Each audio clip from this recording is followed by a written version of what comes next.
예, 같이 기도하시겠습니다.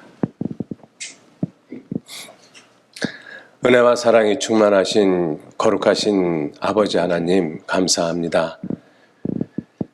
우리의 죄악으로 인해서 영원한 형벌을 받을 수밖에 없는 비참한 죄인들을 불쌍히 여기시고 사랑하셔서 독생자 예수님을 이 땅에 보내주시고 예수님께서 친히 이 땅에 오셔서 우리의 모든 죄를 다 담당하시고 십자가에서 우리 대신 심판당하심으로 우리의 죄를 영원히 용서해 주셨습니다.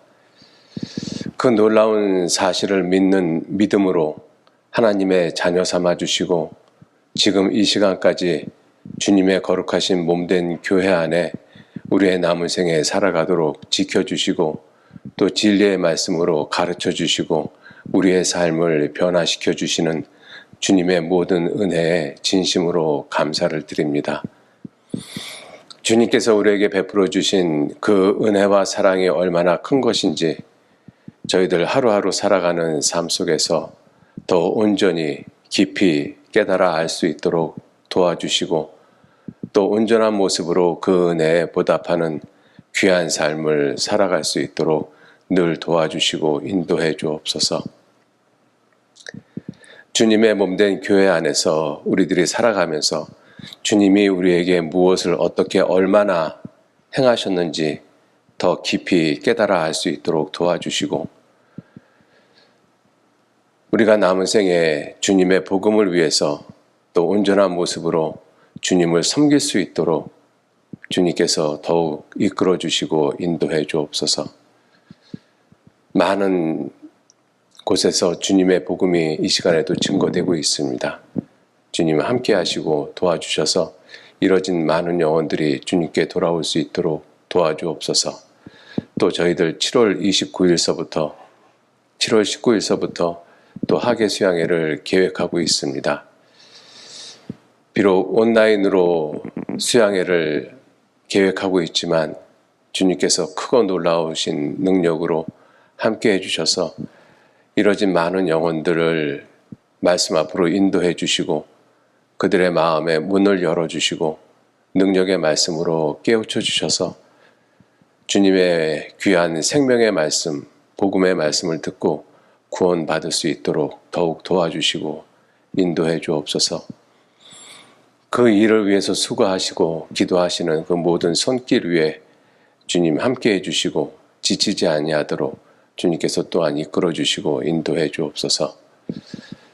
우리 어머니 자매님들 한 사람 한 사람 기억하시고 더욱 귀한 능력과 은혜와 사랑으로 붙들어 주셔서 주님을 섬기고 또 교회를 세우고 복음을 전하는 그 모든 일에 부족하지 않도록 교회에서, 가정에서, 또 직장에서 있는 곳에서 주님을 더욱 드러내는 귀한 삶을 살아가실 수 있도록 도와주시고 인도해 주옵소서.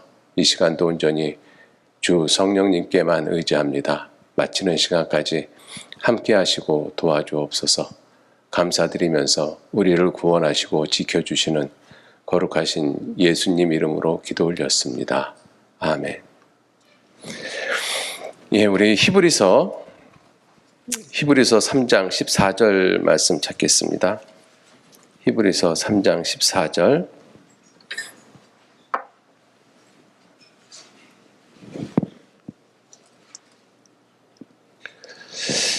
예, 히브리서 3장 14절 한 절 말씀만 같이 읽도록 하겠습니다. 우리가 시작할 때 확실한 것을 끝까지 견고히 잡으면 그리스도와 함께 참여한 자가 되리라. 예, 반갑습니다. 오늘 이 히브리서 3장 14절 말씀을 통해서 우리가 시작할 때 확실한 것을 끝까지 견고히 잡으면 우리들이 이미 이렇게 잘 알고 계시는 그러한 말씀입니다. 그런데 우리들이 하나님의 말씀을 아는 것하고 그리고 하나님의 말씀이 내 삶이 되는 것하고는 별개의 문제인 것입니다. 우리가 하나님의 말씀을 많이 안다, 물론 아는 것도 아주 중요하죠. 그런데 아는 것만큼 그 말씀 한 말씀이 내 삶 가운데서 이루어지는 그 삶은 절대적으로 중요합니다. 저도 이제 이러한 말을 할 어떤 의미에서는 사실 자격이 없는 사람이죠. 왜냐하면 이 마태복음 5장에 예수님께서 내 원수를 사랑하라 이렇게 말씀하셨잖아요. 정말 여기 원수 사랑하실 수 있는 분들 계셔요? 아마 자신 있게 손을 드실 수 있는 분들 없으리라고 생각을 합니다. 그런데 주님이 그 원수를 사랑하기를 원하시는 것이 주님이 나에 대한 뜻이고 목적이라고 말씀을 드릴 수가 있습니다. 왜? 우리들은 정말 원수를 사랑할 수 없는 사람들이거든요. 나를 사랑하고 나를 인정해주고 나를 용서해주고 그러한 사람은 내가 얼마든지 사랑하고 죽기까지 사랑할 수 있죠. 근데 나를 힘들게 하고 나를 괴롭히는 사람을 정말 내가 죽도록 사랑할 수 있느냐? 그게 안 되잖아요. 그런데 주님은 그렇게 하셨잖아요.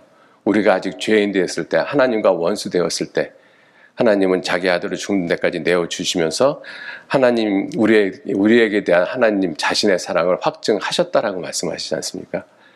그 그리스도의 장성한 분량이 충만한 때까지 이르기를 원하시는 것이 나를 구원하시는 하나님의 뜻이고 목적이고 목표라고 말씀을 드릴 수가 있습니다. 그래서 우리가 이제 구원받은 연수도 이제 꽤 되셨잖아요. 그래서 내가 하나님한테 무엇을 했다, 또 하나님 말씀을 이렇게 알았다라는 것을 생각하는 것도 중요하지만 이제 그러한 생각은 좀 뒤로 좀 접으시고 하나님께서 내게 무슨 말씀을 하시는지, 하나님께서 내게 무엇을 하셨는지 초심으로 돌아가서 그걸 다시 한번 좀 생각을 하셨으면 어떨까 싶어서 오늘 이 본문을 택했습니다. 우리가 시작할 때 확실한 것을 끝까지 견고히 잡으면 그리스도와 함께 참여한 자가 되리라. 우리의 시작은 처음부터 하나님을 알고 시작한 것이 아니지 않습니까? 우리는 하나님을 모르고 시작을 했고 또 인생의 목적도 의미도 그리고 나 자신이 누구인지조차도 모르면서 우리는 인생을 시작을 했어요. 그래서 우리들의 모든 시작은 결국은 슬픔과 고통이고 방황이었고 무엇을 위해서 살아야 될지 내 인생의 의미가 무엇인지 이런 것들을 알려고 해도 누구 하나 제대로 가르쳐주는 사람이 없는 그러한 모습에서 우리의 삶은 시작이 되어졌습니다. 그래서 우리의 삶은 참 보잘것없는 모습의 삶이죠.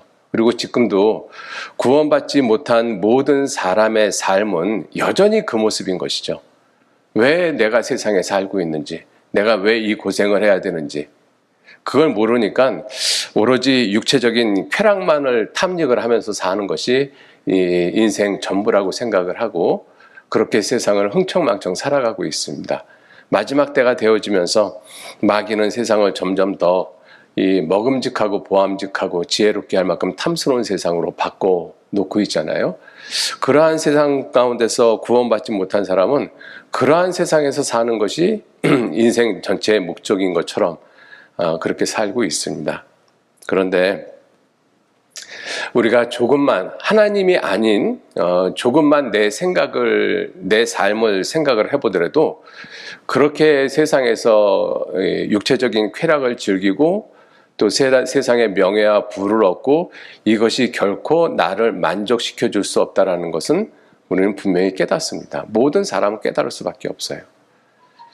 자, 그러한 그 방황하는 삶을 살고 있던 우리들에게 하나님은 우리를 다시 시작할 수 있도록 도와주셨습니다. 모든 사람은 그래서 거듭나야지만 진정으로 자신의 삶을 시작할 수 있는 것이죠. 그래서 예수님께서 요한복음 3장에 사람이 거듭나지 아니하면 하나님 나라를 볼 수 없느니라, 들어갈 수 없느니라 아주 분명하게 말씀하셨습니다. 모든 사람은 다 거듭나야 돼요. 여러분들 만약에 지구상에 있는 모든 사람이 성경에 있는 말씀처럼 다 거듭나서 하나님의 말씀대로 살아간다면 하나님이 이 세상을 심판하시겠습니까? 저는 안 하실 것 같다는 생각이 듭니다. 왜냐하면 이 아수르의 수도 니느웨 성의 그 요나의 전도를 듣고 회개하니까 하나님이 그 니느웨 성을 갖다가 당장 멸망시키지 않으셨잖아요. 자, 그래서 모든 사람에게, 이 지구상에 사는 모든 사람에게 유일한 희망이 되고 유일한 생명이 되시는 분이 예수 그리스도십니다. 그런데 사람들은 예수님에 대해서 잘 알기를 원치 않고 있죠. 그리고 예수님에 대해서 안다라고 해도 많은 오해를 가지고 예수님을 바라보고 있습니다. 그래서 성경에서도 보면 예수님이 제자들에게 묻잖아요. 사람들이 나를 누구라 하더냐? 예, 선지자 중에 하나라 하더이다. 또 유대인들은 저가 미혹하는 자라, 귀신 들렸다, 사마리아인이다. 이런 식으로 예수님에 대해서 오해하고 있잖아요. 또 마태복음 19장 부자 청년이 예수님에게 나와서 선한 선생님이요, 예수님을 윤리나 도덕 정도를 가르치는 그러한 정도의 분으로 생각을 하고 있습니다.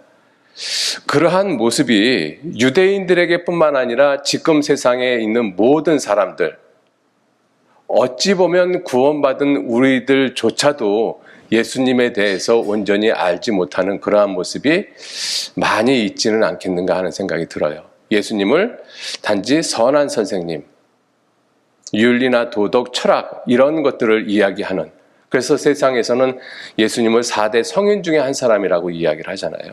그건 예수님을 모독하는 말인 것 우리가 잘 알지 않습니까?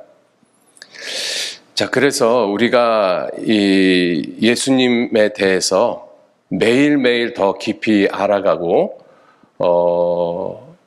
예수님이 우리에게 하신 그 일을 더 깊이 알아가는 것은 참으로 우리 신앙생활에 중요하다라고 말씀을 드릴 수 있습니다. 그래서 베드로후서 3장 18절 말씀에도 우리 주 예수 그리스도의 은혜와 그를 아는 지식에서 자라가라. 호세아서 6장 3절에도 우리가 여호와를 알자, 힘써 여호와를 알자. 성경은 계속 하나님을 알라라고 우리에게 말씀을 하고 계셔요.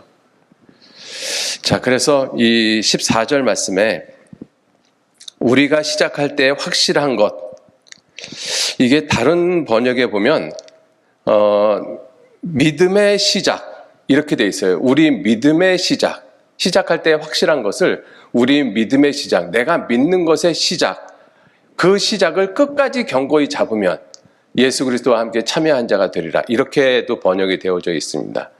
근데 그 번역을 우리 번역에서는 우리가 시작할 때 확실한 것을 끝까지 잡으면 이렇게 번역을 했어요. 의미상으로는 다 똑같은 의미입니다. 시작할 때 확실한 것, 내 믿음의 시작, 같은 의미거든요. 왜 같은 의미냐? 시작할 때 확실한 것이나 또 이 확실한 것의 시작, 내 믿음의 시작이 누구시냐면 예수님이시기 때문에 그렇습니다. 그래서 우리가 이제 거듭남으로 해서 우리의 삶이 하나님 앞에서 정말 다시 새롭게 시작이 되어졌어요. 그죠? 구원받은 사람을 거듭났다라고 이야기를 하고, 거듭난 사람을 성경은 말씀하시기를 너희는 이제 새로운 피조물이다, 새 사람이다, 새 것이다, 새 생명이 너희에게 있다, 우리에게 그렇게 말씀하시잖아요. 그래서 우리는 이제 하나님 보시기에 새로운 삶이 시작된 사람들입니다. 진정으로 사람다운 삶이 시작이 되어진 것이죠. 구원받아야지만 사람다운 삶이 시작이 되어집니다. 그 사람다운 삶, 즉 하나님의 아들의 삶, 그리스도인의 삶, 영원한 생명을 가진 사람의 삶, 그 시작을 누가 하게 해주셨느냐? 예수 그리스도십니다. 그래서 예수님에 대해서 히브리서 12장은 이렇게 말씀을 하고 있죠. 12장 한번 잠깐 보실까요? 히브리서 12장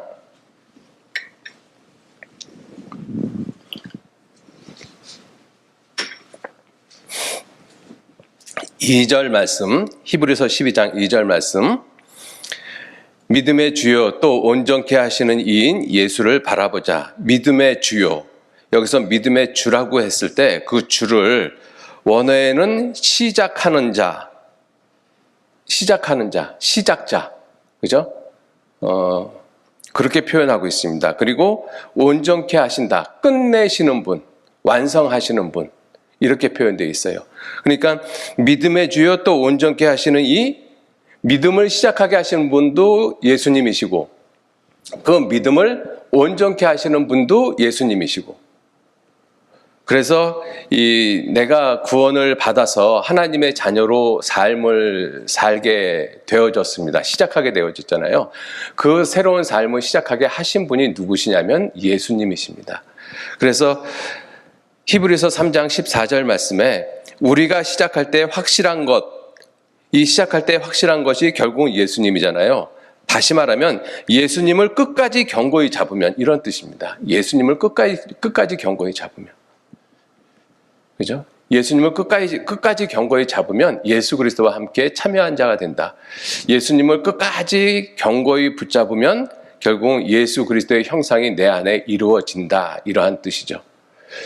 그래서 우리가 이제 예수님으로부터 시작을 했는데, 예수님으로부터 시작을 하다가 중간에 예수님을 놓치고 자기의 생각과 자기의 뜻대로 살아가는 그리스도인들, 어떤 의미에서는 그리스도인으로서 합당치 못한 그러한 삶을 살아가는 사람들도 의외로 많다라는 것입니다. 그죠? 그래서 끝까지, 그래서 예수님께서 말씀하시기를 너희 중에 아무든지 나를 따라오려거든 자기를 부인하고 자기 십자가를 지고 날마다 나를 좇을 것이니라. 다른 번역에는 끝까지 좇을 것이니라 이렇게 돼 있어요. 끝까지. 그래서 바울 사도도 내가 선한 싸움을 싸우고 달려갈 길을 마치고 믿음을 지켰다. 끝까지 지킨 거잖아요. 죽음으로 지켰지 않습니까? 그래서 우리 옛 선현들의 시조들 가운데서도 가다가 중지하면 안이간만 못하니라 이렇게 말씀하셨잖아요. 우리가 구원받고 주님을 쫓아가는 삶에서 여러 가지 이유로 주님을 쫓아가지 못하고 중도에 포기하는 그러한 사람들도 꽤 있습니다.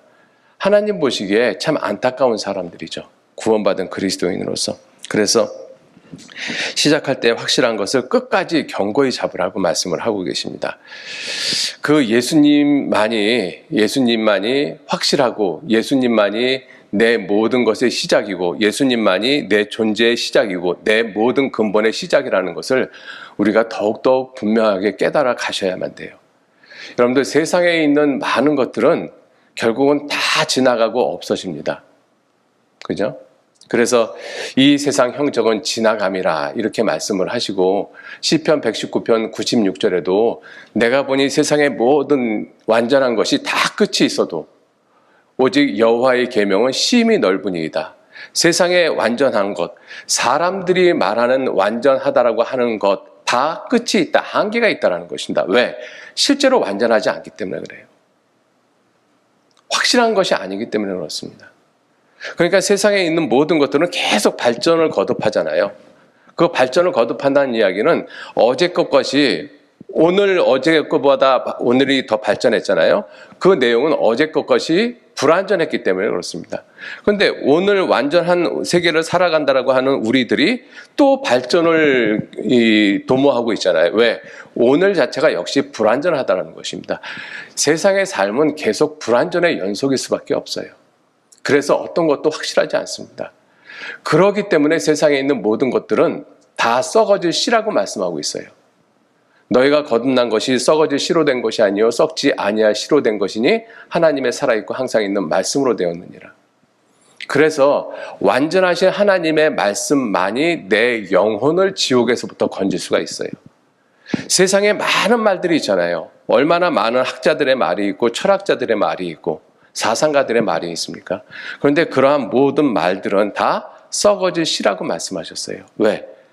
그 많은 사람들의 말을 다 합쳐서 한 사람의 영혼을 구원 못 시키십니다. 그런데 예수님의 말씀은 나를 구원하시잖아요. 모든 죄인을 구원하시지 않습니까? 생명의 말씀이시기 때문에 그렇습니다.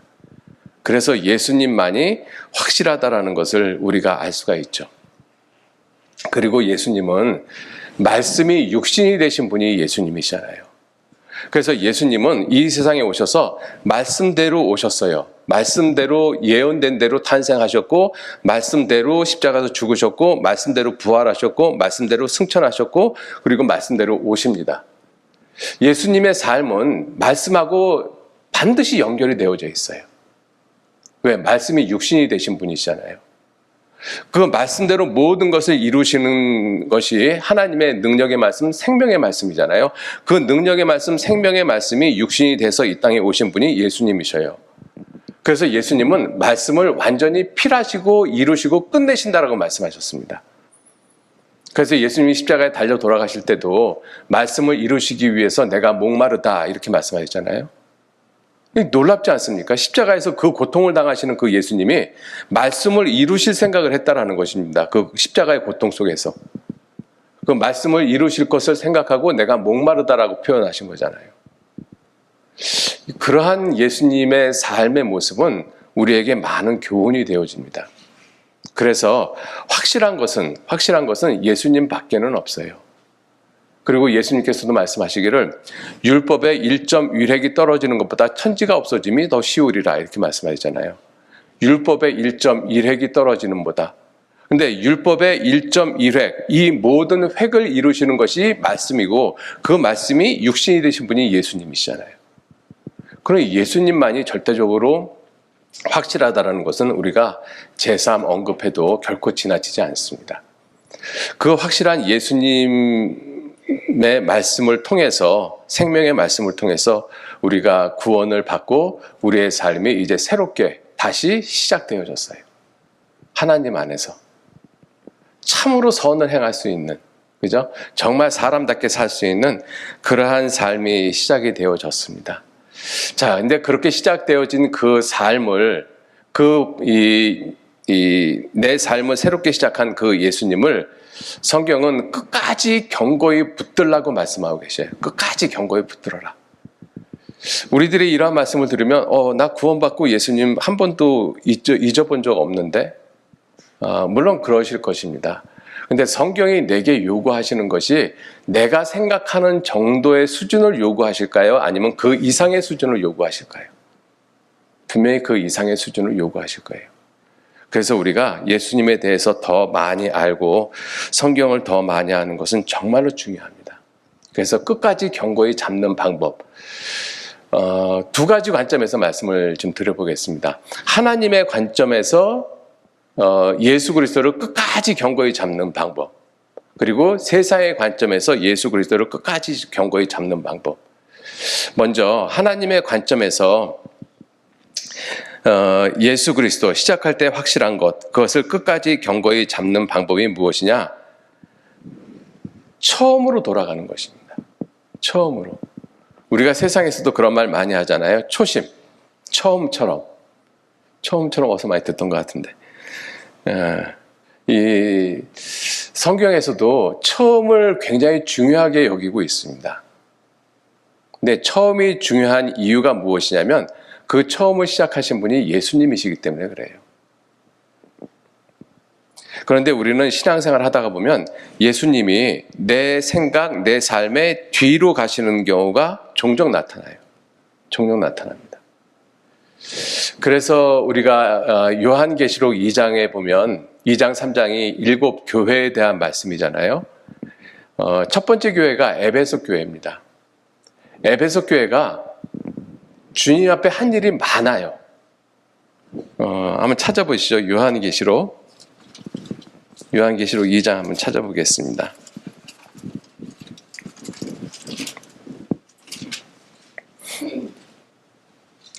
요한계시록 2장 1절.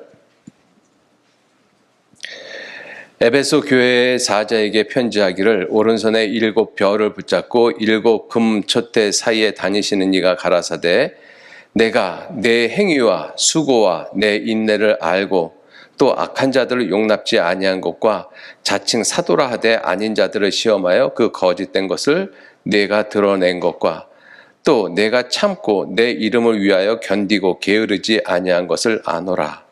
그러나 너를 책망할 것이 있나니 너의 처음 사랑을 버렸느니라. 너의 처음 사랑을 버렸느니라.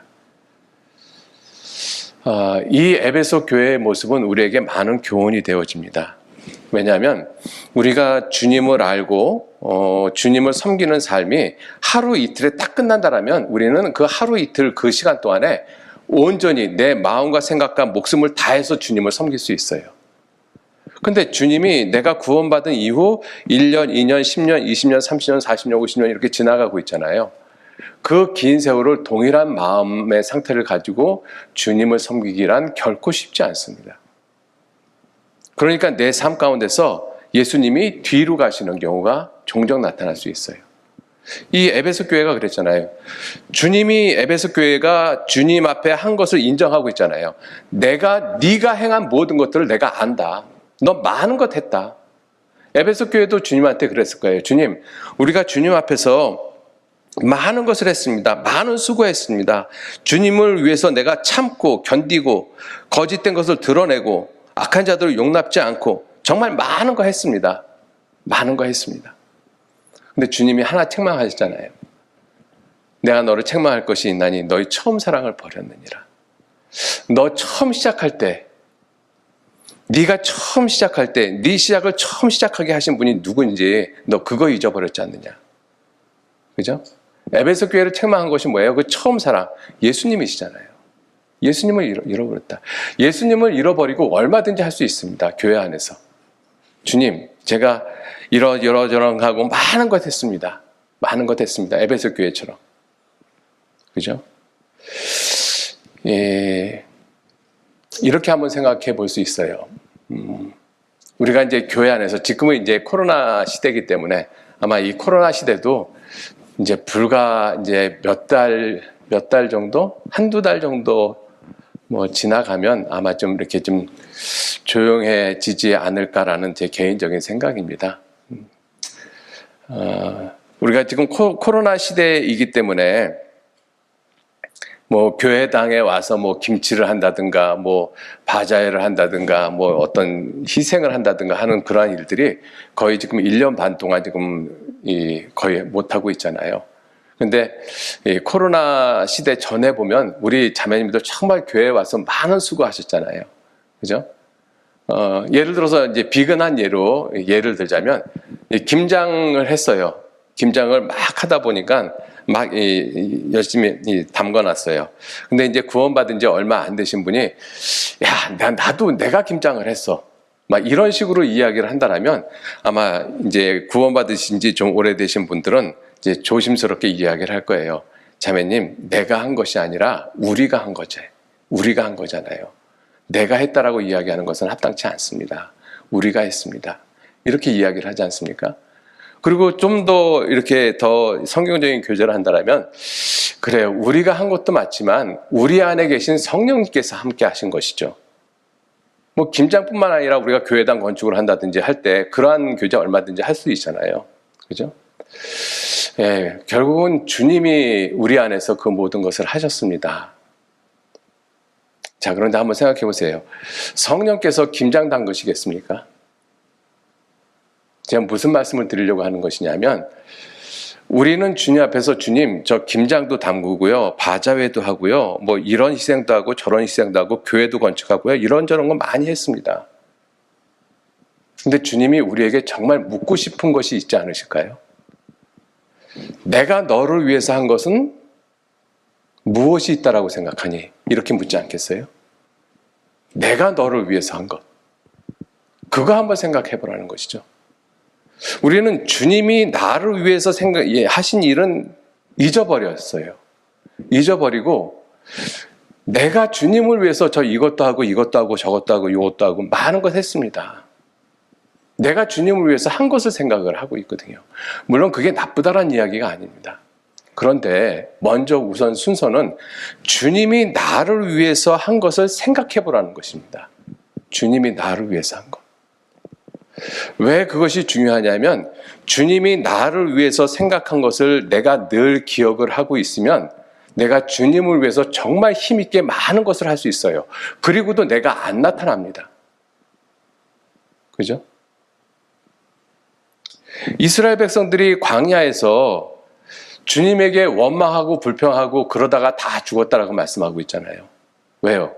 주님이 그들을 위해서 한 것을 다 잊어버렸어요. 광야에서 400년간 애굽에서 종살이 하다가 그 애굽을 멸망시키고 홍해를 갈라서 그들을 광야로 인도하고 광야에서 구름 기둥, 불 기둥, 만나를 주시고 반석을 깨트려서 이 물을 주시고 정말 많은 은혜를 주셨어요. 많은 일을 하셨습니다. 그들을 위해서. 근데 그들이 그것을 기억했습니까? 못했잖아요. 우리의 모습 가운데서는 그러한 일이 없겠는가 하는 것이에요. 주님, 저 구원받고 이러저런 일 많이 했습니다. 주님은 그래, 그거 한 것은 고마운데 내가 너를 위해서 한 것이 무엇이 있는지 그거 한번 생각해 보지 않겠니? 그죠? 가장 큰 게 뭐예요? 방황하던 나를, 내 방황을 끝내고 내 인생의 목적과 목표를 갖게 해주신 분이 누구십니까? 예수님이시잖아요. 그죠? 그 예수님이 내게 그렇게 새로운 시작을 할 수 있도록 예수님은 어떤 희생을 하셨어요? 십자가에서 물과 피를 다 흘리시면서 돌아가셨어요. 그 예수님이 나를 위해서 하신 일을 생각한다면 내가 주님 앞에 저 이런 일 했습니다. 저런 일 했습니다. 에베소 교회처럼 많은 일을 하고 수고하고 인내하고 용납하지 않고 거짓된 것 드러내고 참고 견디고 게으르지 않았습니다. 그래, 잘했다. 그런데 내가 너를 위해서 한 것은 너 지금 생각하고 있니? 너희 처음 사랑은 어떻게 했니? 이건 물어보시는 거잖아요. 너희 처음 사랑을 버렸느니라. 그래, 너를 그렇게 할 수 있도록 시작하게 하신, 참고 견디고 인내하고 거짓된 걸 드러내고 수고하고 용납하지 않고, 너한테는 원래 이게 없었잖아. 그런데 이러한 마음을 갖게 해준 분이 누구신지 그거는 생각해 보지 않니? 주님 그렇게 말씀하시지 않겠습니까? 그죠? 여러분들, 우리가 김장을 담거나 교회에서 많은 수고를 했어요. 내가 원래 구원받기 전에는 내가 그렇게 다른 사람을 위해서 희생하거나 내 물질을 희생하거나 그러한 마음은 내게 원래 없었던 것입니다. 그런데 내 몸이 아파도 함께 김장을 담근다 그러니까 다른 형제자매들에게 피해가 안 되게 하기 위해서 내가 가서 함께 작은 부분이라도 동참할 수 있는 그 마음을 주신 분이 누구셔요? 하나님이시잖아요. 원래 내게 없는 마음이었지 않습니까? 그 일을 하신 분이 누구셔요? 주님이십니다. 희생할 수 있는 마음, 동참할 수 있는 마음. 나는 다른 사람하고 원래 어울리기 싫은데 그런데도 불구하고 주님의 일을 위해서 내가 함께 어울리는 그러한 마음을 주신 분이 누구시냐 하는 것이죠. 정말 중요한 것이 무엇이냐면 내가 주님을 위해서 이것저것 했다라고 말씀을 주님께 드리는 것보다 주님이 내게 이러한 일을 하셨군요. 내게 없는 마음을 주님이 내게 주셨습니다. 정말 나는 인색한 사람인데 내가 베풀 줄 아는 마음을 주셨고, 나는 참을성이 없는데 참을 수 있는 마음을 주셨고, 희생할 마음이 없는데 희생할 마음을 주셨고, 그 일을 하신 분이 누구시냐 하는 것이죠. 주님은 정말 내게 많은 일을 하셨잖아요. 여러분들, 우리가 구원받고 지금 이와 같은 자리에 이렇게 있기까지 주님이 내게 정말 많은 일을 하셨거든요. 근데 그 일 얼마큼 우리가 생각하고 계셔요? 그 일보다는 주님, 저 이런 일 했어요. 지난달에 이것도 했고요. 지난달에 저것도 했고요. 저 복음 전하기 위해서 이런 일도 했고, 이렇게 참기도 하고, 많은 거 했습니다. 우리가 주님을 위해서 많은 걸 하는 것 중요하죠. 그런데 그보다 더 중요한 것이 주님이 나를 위해서 무엇을 하셨는가, 이거 생각하시는 것이 정말 중요하거든요. 그죠? 정말 주님이 내게 많은 것 행하셨어요. 근데 우리는 그것은 잊고 있습니다. 여러분들, 그 모습이 에베소 교회의 모습이에요. 주님이 그래서 에베소 교회를 책망한 거예요. 너희 처음 사랑을 버렸느니라. 처음 사랑. 이 처음 사랑의 실체가 누구셔요? 예수님이잖아요. 여러분들, 예수님으로 말미암아 내가 새로운 삶이 시작을 됐는데 그 예수님을 버리면 무슨 의미가 있겠어요? 예수님이 없는 상태에서 내가 이것저것 많은 것 했습니다. 무슨 의미가 있겠습니까? 아무 의미 없어요. 그죠? 이게 에베소 교회가 다른 교회 7교회들보다 정말 한 것이 많아요. 그런데 딱 한 가지 책망했습니다. 너희 처음 사랑을 버렸느니라. 너를 새롭게 시작한, 내 인생을 새롭게 시작하게 한 그 예수 그리스도를 네 삶에서 뒤로 놨다라는 것입니다. 버렸다라는 의미가 다른 것보다 예수 그리스도가 뒤에 있다라는 뜻이에요. 뒤에 있다. 주님은 우리에게 말씀하시기를 너희는 먼저 그의 나라와 그의 의를 구하라. 먼저라고 말씀하시잖아요. 너희는 먼저 안을 깨끗이 하라. 그리하면 그것도 깨끗하리라. 예수님은 순서도 굉장히 중요하게 여기십니다. 그런데 우리가 신앙생활 하다가 보면 예수님이 뒤로 가는 경우가 종종 나타나요. 그리고 내가 나타나고 내가 한 일이 나타나고 주님 저 이런 일 했습니다. 주님이 나를 위해서 하신 것을 한번 좀 생각해 보세요. 정말 많거든요.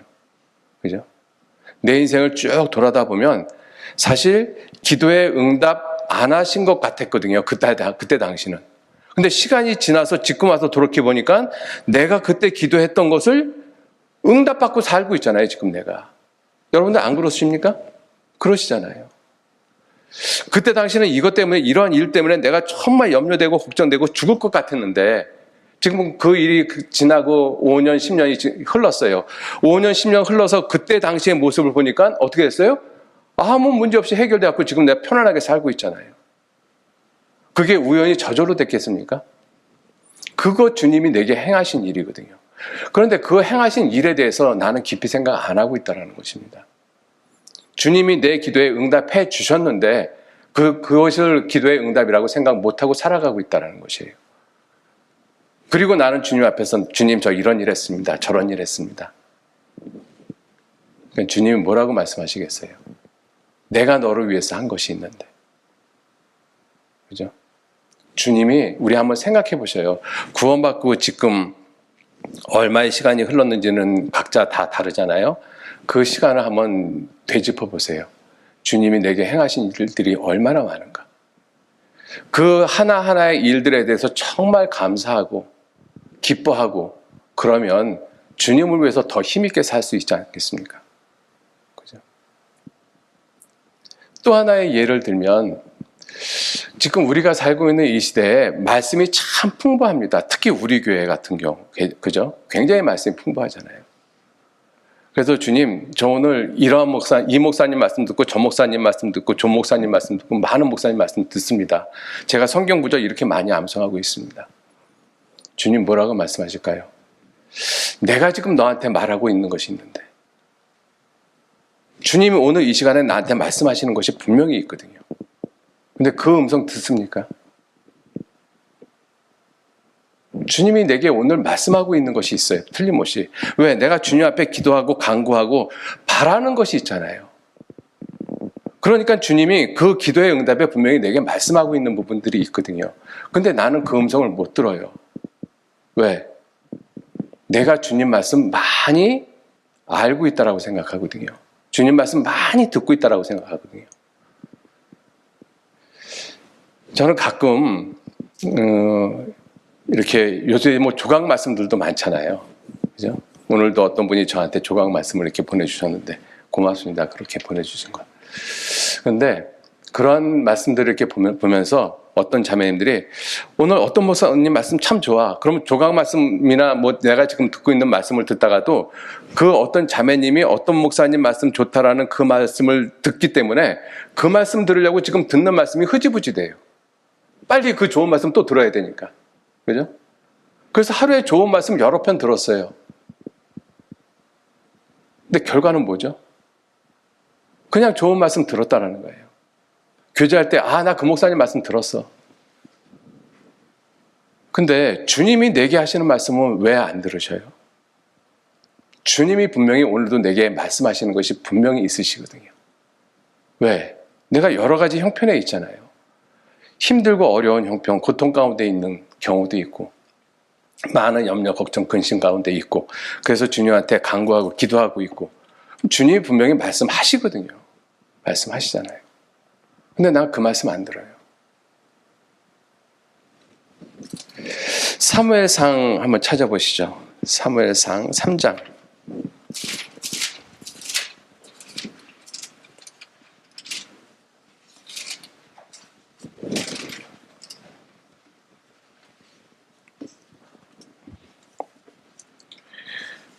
사무엘상. 이 사무엘이 엘리 앞에서 여호와 하나님을 섬길 때 하나님이 그 사무엘을 부르십니다. 그런데 그 어린 사무엘이 엘리 선지자가 부르는 줄 알고 엘리 선지자한테 달려갔어요. 한 번, 두 번 달려갔습니다. 내가 너 안 불렀는데? 근데 엘리 선지자가 가만히 보니까 하나님이 사무엘을 부르는 것을 깨달았어요. 그래서 사무엘한테 다시 그 목소리가 들리거든 이렇게 말하라 이렇게 하셨습니다. 8절 여호와께서 세 번째 사무엘을 부르시는지라 그가 일어나서 엘리에게로 가서 가로되 당신이 나를 부르셨기로 내가 여기 있나이다. 엘리가 여호와께서 이 아이를 부르신 줄을 깨닫고 이에 사무엘에게 이르되 가서 누웠다가 그가 너를 부르시거든 네가 말하기를 여호와여 말씀하옵소서 주의 종이 듣겠나이다 하라. 이에 사무엘이 가서 자기 처소에 누우니라. 여호와께서 임하여 서서 전과 같이 사무엘아 사무엘아 부르시는지라. 사무엘이 가로되 말씀하옵소서 주의 종이 듣겠나이다. 이 사무엘 선지자가 이제 하나님의 일을 시작을 하는 이 시작점이잖아요. 시작점에 엘리 선지자가 뭐라고 가르쳐요? 주의 종이 듣겠나이다. 먼저 들어야죠. 하나님이 내게 말씀하시는 거 들어야죠. 그죠? 여러분들 이 성경 말씀이 하나님이 정말 내게 말씀하시는 것입니다. 근데 이렇게 이야기를 하면 너무 방대하잖아요. 이렇게 넓고 큰 성경 말씀이 다 내게 대해서 말씀하셔? 지금 내게 대해서? 근데 읽어보면 하나도 나한테 와닿지 않는 말씀이잖아요. 그죠? 그런데 분명히 이 크고 넓은 이 말씀 가운데서 어떤 말씀은 분명히 내게 하시는 말씀이라는 것입니다. 분명히 지금 내게 응답하고 계시는 말씀이거든요. 말씀이 육신이 되신 그 예수님께서 말씀으로 내게 말씀하고 계셔요. 찾아야 되잖아요. 하나님, 오늘 내게 말씀하시고자 하는 것이 무엇입니까? 깨닫게 해주십시오. 기도해야 되지 않습니까? 왜요? 하나님의 말씀은 세미한 음성이라고 되어 있어요. 그 엘리야 선지자가 이세벨의 이 위협 때문에 멀리 도망가잖아요. 그리고 굴 속으로 들어가지 않습니까? 하나님이 그 엘리야 선지자를 끌어내기 위해서 이 산이 무너지게 하고 불이 지나가게 하고 지진이 지나가게 하고 그래도 엘리야 선지자 꼼짝 않고 굴 속에 들어가 있잖아요. 그런데 세미한 음성을 듣고 나왔습니다. 그 세미한 음성이 뭐예요? 생명의 말씀이잖아요. 그 하나님의 말씀, 세미한 음성이거든요. 세미한 음성이기 때문에 내가 정말 집중하지 않으면, 내가 기도하지 않으면 그 음성을 못 듣습니다. 그죠? 못 들어요. 사람의 소리도 듣거든요. 사무엘 선지자가 아직 하나님의 일을 시작하기 전에 분명히 하늘에서 음성이 들렸어요. 사무엘아 사무엘아. 그걸 엘리의 음성으로 들었잖아요. 그죠? 그래서 엘리 제사장이 깨닫게 해주잖아요. 또 그 음성이 나거든 말씀하옵소서 주의 종이 듣겠나이다. 이 자세가 필요한 것입니다. 주님, 오늘도 내게 주어지는 그러한 말씀, 목사님들을 통해서 주어지는 그 말씀에서 하나님이 하시는 말씀을 들을 수 있도록 도와주십시오. 좋은 말씀 듣겠다고 여기저기 막 듣는 것이 아니라 정말 하나님한테 기도하면서 말씀을 들으셔야 돼요. 조각 말씀이 됐든 전도집회 말씀이 됐든 주일 수요일 말씀이 됐든 기도하시면서 들어야 되잖아요. 주님, 이 말씀을 통해서 내게 하시는 말씀 내가 들을 수 있도록 내게 지혜를 주십시오.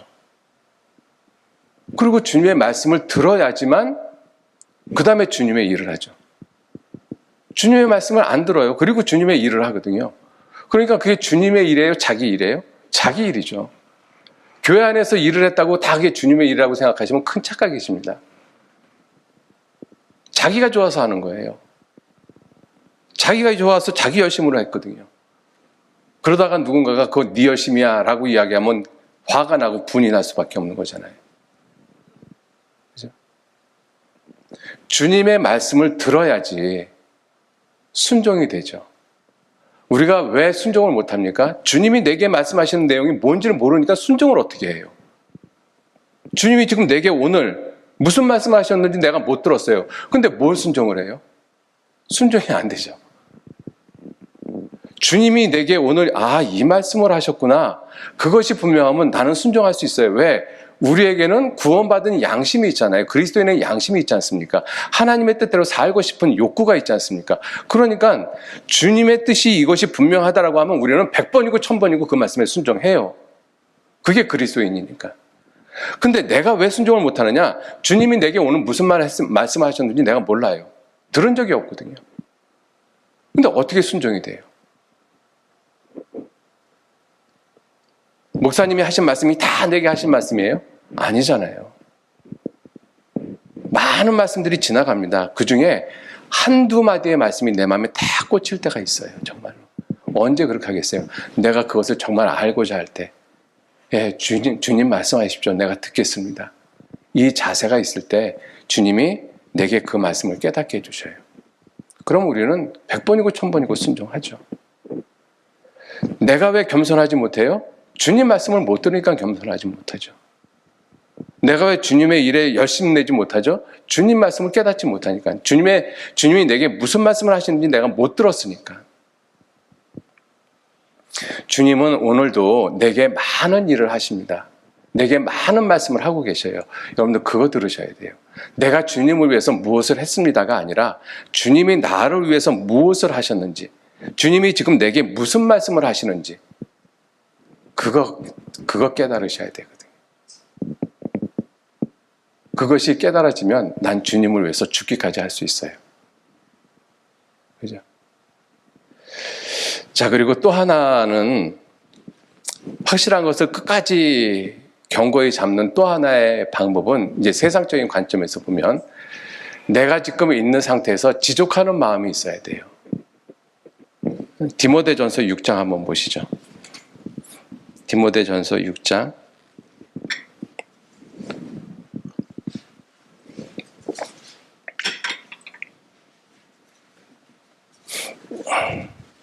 디모데전서 6장 6절 말씀.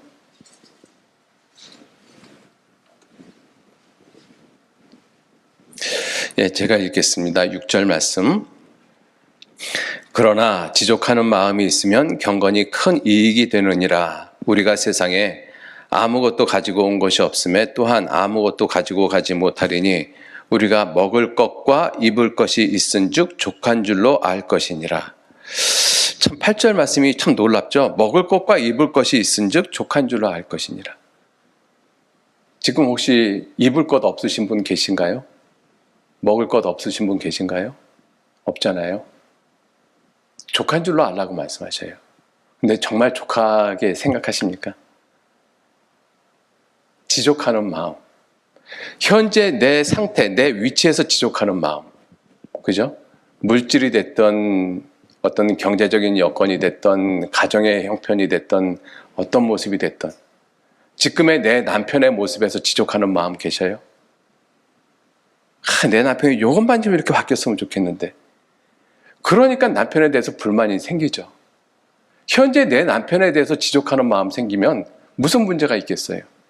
그죠? 현재 내 아이에 대해서 지족하는 마음이 생기면, 현재 내 어머니, 내 시어머니, 며느리에 대해서 지족하는 마음이 있으면 무슨 문제가 돼요? 아무 문제 안 되잖아요. 지족하는 마음이 어디에? 지금 내 현재의 위치, 현재의 형편, 이 상태에서 지족하는 마음이 있으면 아무 문제 안 됩니다. 그러면 예수님이 항상 내 삶의 중심이 돼요. 근데 그 지족하는 마음이 없으면 내가 그렇게 이 불만족한 부분, 그 부분을 채워야 되잖아요. 내가 채우려고 하다가 보니까 예수님은 항상 뒤로 갈 수밖에 없는 거잖아요. 견고한 것을 끝까지 잡지 못하잖아요. 근데 지족하는 마음이 있으면, 아, 그래. 내 남편을 이러한 모습으로, 내 자식을 이러한 모습으로, 내 집안의 형편을 이 모습으로 만들어주신 분이 주님이시구나. 그럼 그 상태면 주님에 대해서 감사가 되죠. 왜? 주님이 기준인데. 뭐 부족할 게 있어요?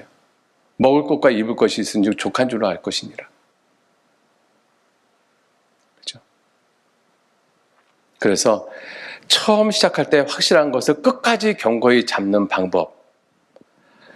내가 하나님을 위해서 무엇을 했는가가 아니라 하나님이 나를 위해서 무엇을 하셨는가. 하나님이 지금 내게 무슨 말씀을 하시는가. 이것을 이와 같은 모습으로 듣는 자세. 그 자세가 중요하고 세상 것에 대해서는 내 현재 위치에서 지족하면 돼요. 지족하면 돼요. 여러분들 한번 생각해 보세요. 개미의 세계에 들어가서 어떤 개미가 자기 집에 먹을 것이 없다고 막 울고 있고 막 걱정하는 개미가 있어요. 어떤 개미는 자기 집에 먹을 것이 많다고 배 두들기고 있는 개미가 있어요. 사람이 볼 때 어때요? 사람이 볼 때? 우스운 거잖아요. 사람이 볼 때.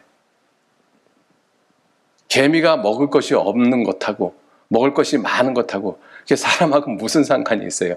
사람이 볼 때는 정말 너무 우스운 이야기잖아요.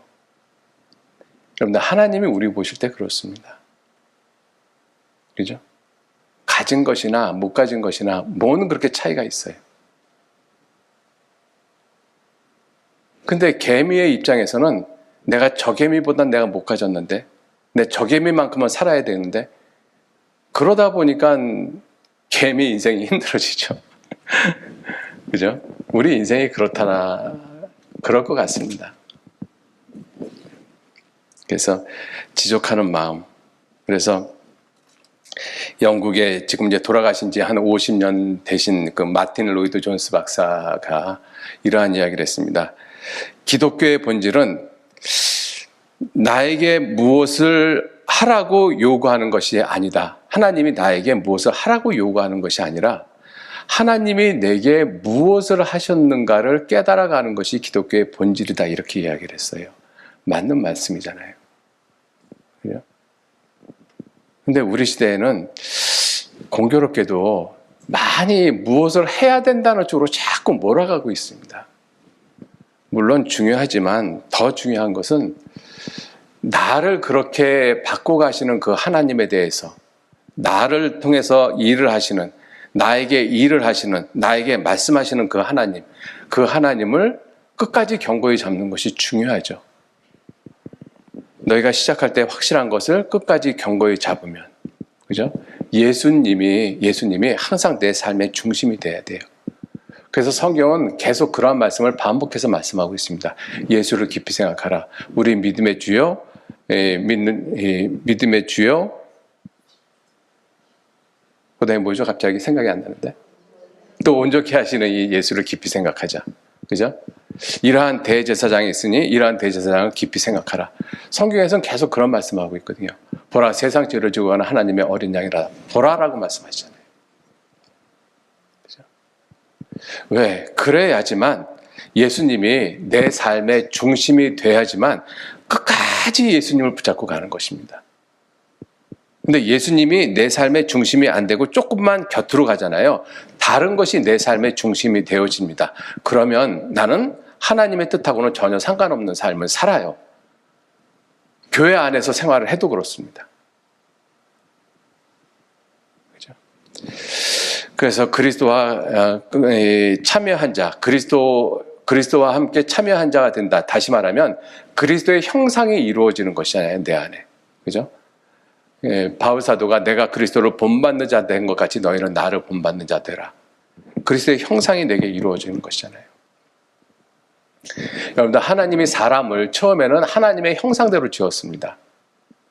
창세기 1장 27절에 하나님이 자기 형상, 자기 모양대로 사람을 지으셨다. 이렇게 말씀하셨잖아요. 근데 타락한 아담, 범죄한 아담이 자식을 낳았어요. 셋을 낳을 때 창세기 5장에 아담은 자기 형상, 자기 모양대로 아들을 낳았으니 그 이름을 셋이라 하였더라.